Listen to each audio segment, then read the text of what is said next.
m'appelle Mathilde Sauvette, je suis donc vigneronne au domaine Sauvette, donc du nom de mon nom de famille. J'exploite 18 hectares de vignes à Montoux-sur-Cher, qu'on est engagé en agriculture biologique et certifié dans ce sens depuis plus de 20 ans maintenant. C'était pour moi intéressant de faire un diagnostic, un premier point sur quelles étaient mes émissions carbone au niveau de mon exploitation.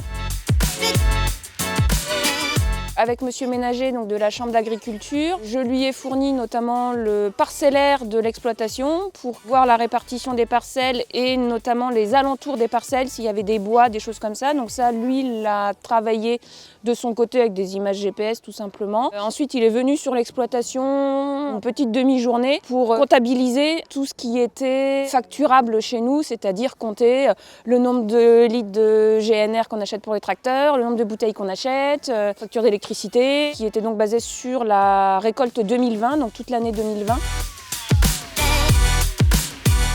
Oui, les résultats m'ont conforté par la comparaison avec les autres, en fait, de me rendre compte que mon système de production en agriculture biologique faisait partie quand même des systèmes qui étaient le moins émissifs de gaz à effet de serre. Donc ça, c'était plutôt rassurant sur notre façon de travailler. Après, on a pu mettre le doigt sur où on émettait le plus de gaz à effet de serre. Et c'est principalement la bouteille, le fait de vendre en bouteille, la fabrication de la bouteille. Et l'autre volet, dans une proportion moindre, mais quand même, c'est le GNR consommé par le tracteur. De par le travail en bio, on fait plus de passages de tracteur, il faut travailler les sols, etc.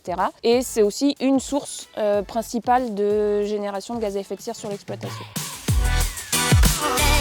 Pour améliorer sur la partie viticole, pour l'instant pas de projet précis sur comment abaisser nos émissions, si ce n'est continuer tant qu'on peut à combiner les outils éventuellement sur le tracteur pour limiter le nombre de passages. Le travail va plutôt se porter sur la commercialisation des vins pour essayer d'avoir des bouteilles peut-être les plus légères possibles, voire réutilisables. Voilà, c'est vraiment les sujets à creuser sur les mois et les années à venir.